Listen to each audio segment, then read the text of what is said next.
Caves. They typically have some sort of incredibly wacky name, with at least one person having died in the most unbelievable Looney Tunes ass death you could ever conceptualize. One that has been quite notable on the internet is the death of John Edward Jones and the Nutty Putty Cave. See what I'm saying about the wacky name?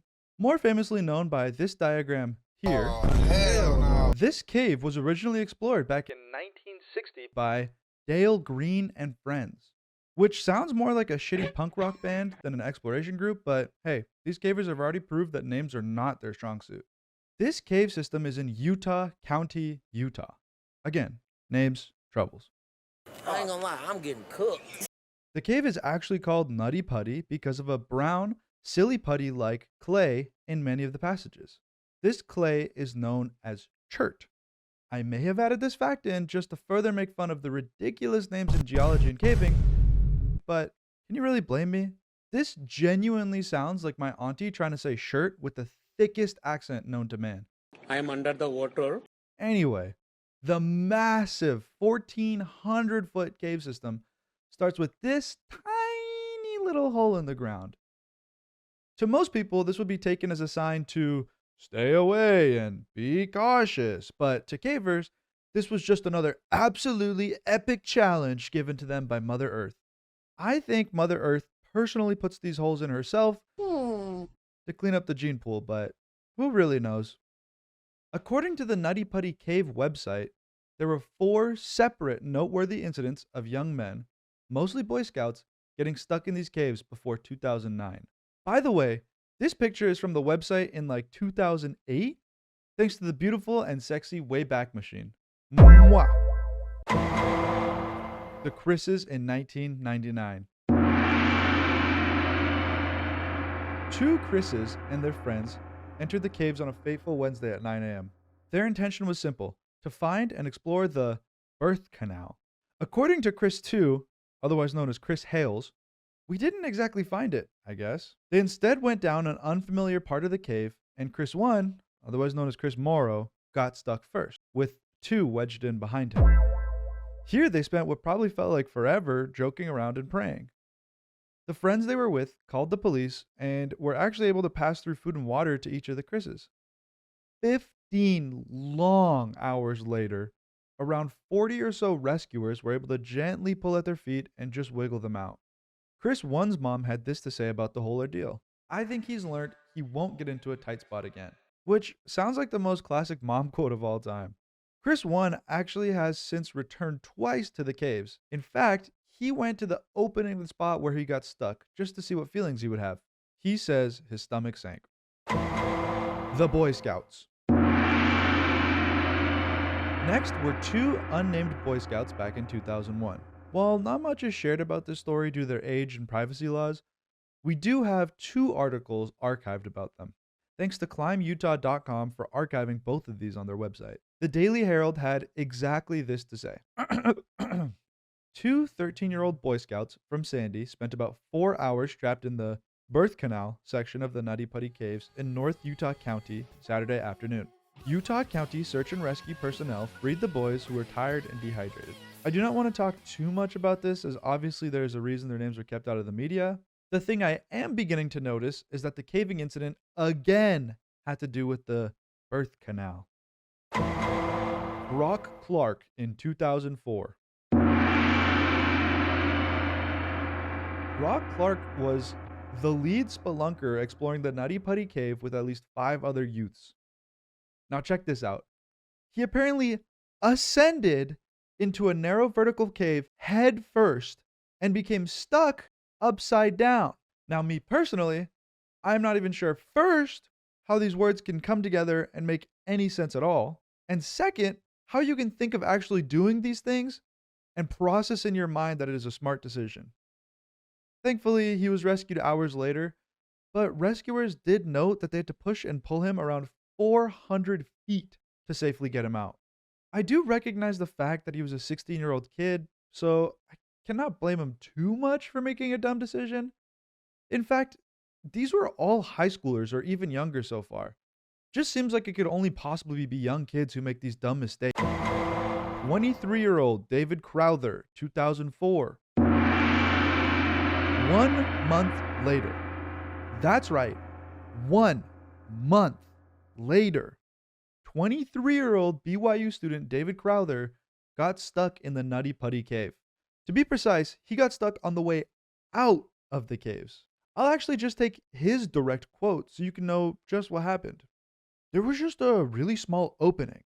I decided I had to go through it, so I decided to go through Superman style, arms first. And I got partway through and it was getting a little tight, so my roommate decided to give a little tug and that was that. Thankfully, rescue teams used drills to slowly chip away the rocks and free Crowther. He slithered away with just a few cuts and bruises. Honestly, I'm not even sure what to add to this. I feel as though his recalling actually just summed it up perfectly.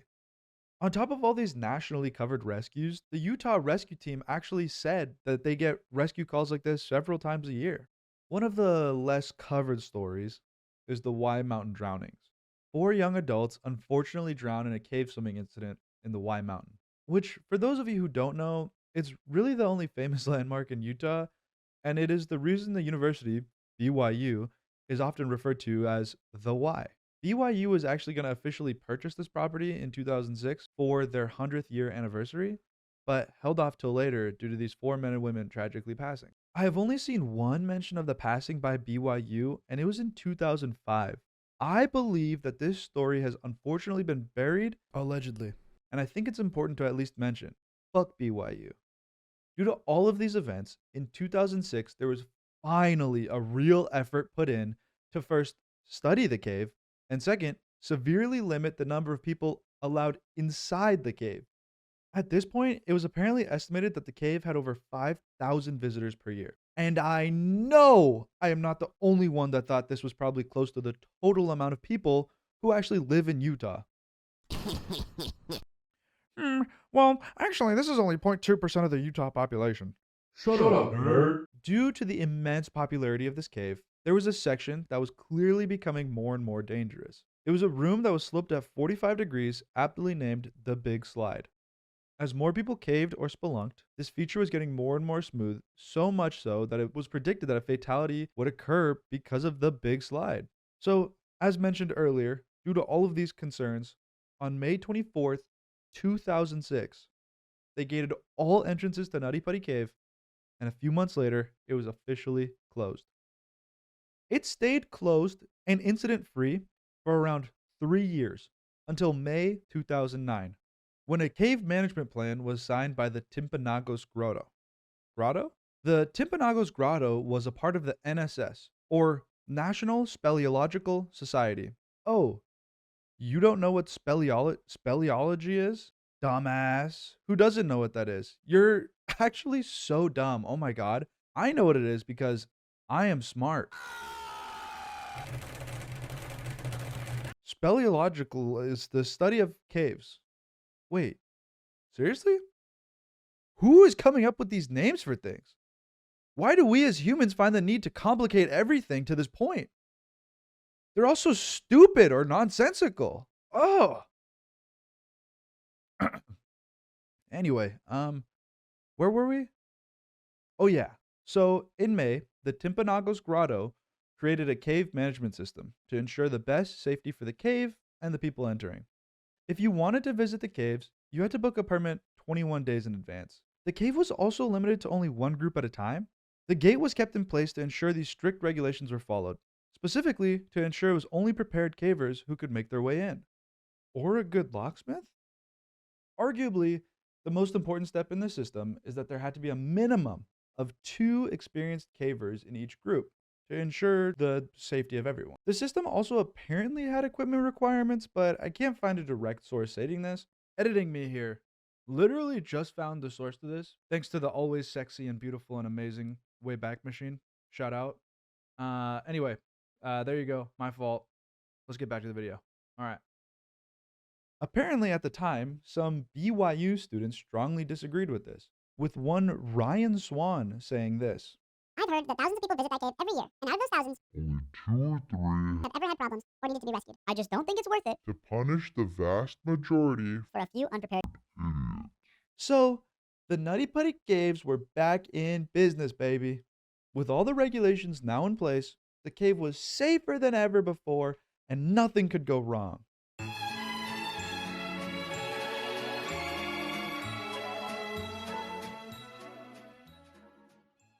On November 24th, 2009, Sean Edward Jones and 10 other friends entered the Nutty Putty cave. It was a partly cloudy, but fully cold day, with the weather barely passing above freezing. The group entered the cave at around 8 p.m. You see, John was actually back home to visit his family for Thanksgiving, and apparently hadn't been caving in quite some time. He was a family man now, who was attending medical school in Virginia, where he lived with his wife Emily and 1-year-old daughter Lizzie. Their second child was due in June. By the way, a lot of this personal information was only able to be found thanks to the great work of Lindsay from the Salt Lake Tribune. Back to the story. After exploring with the big group for a while, notably in the aforementioned big slide room, John and 3 others broke off to challenge themselves by heading to the now infamous birth canal. This was a ridiculously tight part of the cave, but completely feasible to get through with a little bit of squeezing. John and his 3 friends had split up further trying to find the way in. John had done his research before and knew the general direction. After some light poking around, he chose a hole and went head first towards what he believed was the birth canal. As he pushed forward, the hole tightened and tightened. John felt the cave getting tighter and tighter, but remembered, this is supposed to happen. Now you have to put yourself in John's shoes for a minute. It is dark, it is damp, and it is freezing in this cave. All he had for a light source was a rainbow-colored 1970s-style caving headlamp his father had bought for the family trips of his childhood. This is not an easy situation to be able to recall exactly where you are in relation to the maps you have seen. The birth canal was supposed to open up after the tight section, so he could turn around and head back up and through. The birth canal was not supposed to be taking this long, right? Should I shimmy back? No, John thought. I've done the research. I know where I'm going. John continued on his exploration with the cave clamping down further and further around him. These are pictures from rescuer Brandon Kowallis, showing just how incredibly tight this section of the cave really was. A cave so tight, you could touch the ceiling and the floor at the same time with one hand. John kept pushing along, scraping through the tunnel, desperately trying to find the gap that he could turn around in to head back. Eventually, he reached a split right in the ground in front of him that probably looked wider at the bottom. This fissure went straight down, and we all know the one rule. But he didn't really have another choice at this point. After slogging through these tight tunnels, there was finally a spot to turn around and get out. He went in with an arm and a head and was through. But his chest was just too big. He took a massive breath in to suck in his chest and was able to slip in further. However, when his chest expanded, because he had to breathe, he got fully stuck in. John wiggled and fought to free himself, but due to gravity in the tight space, his wiggling only brought him further into the hole. The crack got tighter the further in John pushed. He was not only stuck in this spot, he was stuck in like no one before. Gravity was working against him. He had one arm cemented underneath him, and the other rammed behind. His headlamp fell off and deeper into the crack, revealing that it not only did not widen up further, it actually continued to narrow until it closed up at the end. Thus begins a long, grueling 27-hour rescue mission. The wonderful Brandon Kowallis has a really incredible and sombering write-up of this daring rescue attempt on his website. His words and personal experience are something that no one could ever hope to properly summarize, even though I will try. I highly recommend you go read this after you watch the video for just a beautiful, beautiful piece at a better scale on everything that happened. John's brother Josh was the first person to try and rescue him. Josh climbed down the corkscrew-like tunnel his brother went into, but Josh went feet first, as he knew it was his best chance of being able to get out himself. Josh saw John's feet sticking out of the tiny fissure, and that is when he knew this would be more than just a simple pull-him-out situation. You see, their dad got stuck on a caving trip when they were just kids. It was a tense moment that will forever be etched in their family history. But their dad was able to get out. Josh knew this was different. He tried wrapping his legs around John's to pull with some leverage, but to no avail. Josh scrambled his way out of this incredibly tight tunnel and immediately called for Utah's search and rescue team. During the thankfully short wait for the rescue team, Josh went back down to talk with and comfort his older brother. They talked life, they prayed, just whatever they could do to keep their minds off the inevitable. Thankfully, Utah Search and Rescue was there within the hour. They were going to try and create a makeshift pulley to slowly tug John out. Due to the incredibly shallow space they had to work with, this system took forever to set up. Each additional piece of gear for the pulley apparently took about an hour to send down. The pulley was able to move him some, but the fissure was simply too tight to be able to pull him out properly. By now, the search and rescue team had established a base of operations in the cave, where rescuers could discuss plans and recover as needed. At one point, there was even an order for 6 gallons of vegetable oil to try and lube up John's body to slide him out. They were even considering using explosives to blast him out. These ideas were both shut down, as they just would have been too dangerous or too ineffective. In the end, they tied together a 4-to-1 pulley system, which basically means if they pull with 1 pound of force, they would actually apply 4 pounds of force through clever uses of clamps and rope. Even still, the pulling was exhausting and tedious work. At this time, John was still up and in good spirits. The pulling seemed to be working to an extent. With some drilling to create more space, there was a real hope in the air. While they couldn't aim their pulley per se, with John pushing from below, they really could do this. The team pulled, and slowly John was lifted inch by inch out of this damn hole. He pushed, they pulled. Eventually, his legs smacked against the cave walls and he screamed out in pain. They lowered him back down. They gave him some time, but they didn't know how much time they really had, so the team pulled him back up again. One rescuer, Ryan, who was near John to try and assist from that angle, was actually able to stick his face in the fissure and give John a chance to see a real human face for the first time in some 15 odd hours. Though John was extremely tired, so they let him back down once more to finally just give him like a good chance to rest and recuperate a bit. Pulling on the legs is not easy. After about 20-30 minutes, the team tried again. This time, there was more hope than ever. They just needed to pull and not stop pulling. John had to fight through the pain. Ryan was right there with him, helping him, pulling, instructing. John was moving. It might actually happen. Ryan woke up in a mess of blood and pain. The pulling was so strong that part of the wall that was used as a tie-down point broke off. The line had so much energy, it sent a massive metal carabiner at Ryan's skull. Ryan had nearly split his tongue in half, probably had a concussion, but still managed to reassure John that it was going to be okay.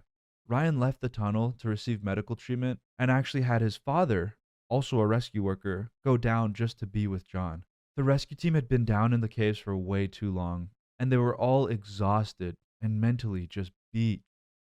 This is when they called in Brandon Kowallis, known for being a really expert caver, who was also a pretty small person. When I was reading the story, I think I figured out he was somewhere around 125 pounds. He seemed to make a lot of logical sense as someone who could maybe maneuver this incredibly tiny passageway with just a bit more ease. Another rescuer, Debbie, had begun to develop a good rapport with John, and he seemed to be the most comfortable with her. As Brendan arrived, it was decided that he would go in and see if he had any fresh new ideas on how to get John out, and then Debbie could continue to work with John. I am going to read this part verbatim from Brandon, as I think it provides an incredible visual of what this section was really like. So I went in first, in the back of the passage. Right before you arrive at where John now is, there's an extremely tight crawl, perhaps 18 inches wide and about 8 to 10 inches tall, that takes a sharp 90 to 120 degree turn that you have to enter feet first. You have to maneuver yourself very carefully, and you cannot see where your feet are standing until you pass the restriction. He ended up feeling John's feet with his feet and just squeezed past him to a tiny 4-foot fissure just past where his legs were sticking out. John had fully passed out at this point. There was fluid gurgling in his lungs. Brandon could hear it. At this point, Debbie brought down a radio where John's family could speak to him. They didn't know, but these were the last words they would ever speak to him. The team tried everything they could. They sent Brandon down with a jackhammer, but it was a 3-foot jackhammer trying to fit in a 2-foot space. Then they ordered in an air hammer, as just standard hammers and drills would not be enough to chip away at solid limestone. This time, they tried digging towards John rather than trying to dig John out. In an hour and a half, they managed to clear out just a small bit in the widest part of the ceiling and the ground. Brandon estimated that it would take anywhere from 3 to 7 days to clear the way to where John was. Hope was fading, and it was fading fast. The team kept trying to dig, but it was clear that there was really nothing more they could do. The pulley was their best option, but even still, now that John was passed out, they had no hope of being able to direct him the way they needed to get him out. Officially, the call was made to bring in a paramedic to get a read on what his vitals are at this point. Being stuck upside down for over 24 hours is just not good on the body. They were able to find a smaller paramedic that could just shimmy into this area, but Brandon was asked to go first just in case the paramedic was unable to make it through. Squeezing through this insane tunnel again, Brandon tried to listen in with a stethoscope. Despite not hearing a heartbeat, Brandon decided to keep on searching for clues that John was even alive still. He attempted to take John's temperature using a thermometer, but due to the near freezing temperatures, the thermometer was unable to get a real reading. At this point, Brandon noticed that John's legs were significantly stiffer than earlier. The paramedic was able to just barely squeeze enough through that he could feel John's feet and confirm the biggest fear. John Edward Jones was pronounced dead at 11:52 that night. It was also decided that due to the positioning of John's body, it would just not be feasible to get him out. Utah officials had the entrance permanently sealed, and thus, this was John's final burial spot. There are some conspiracy theories about John allegedly being forced into the hole. However, Brandon has debunked many of these on his website. Speaking of, a big thank you to Brandon Kowallis and Lindsay Whitehurst for their incredible work. This video just would not have been possible without their journalism and storytelling. The rescue team did as best as they could. Hell, Ryan took a shiner to the face in the rescue attempt. This was an incredibly tragic tale, filled with all the right things for all the wrong reasons. John's brother continues to grieve and work through their process, but he was not the only one affected. I think of his young daughters who are going to have to grow up without their father, his wife who's left without her husband. I think of all the rescuers who toiled through thick and thin, but now are just left scarred with the memory of what happened that night. I guess there are only 3 real truths in life: death, taxes, and caves being fucking dangerous, yo.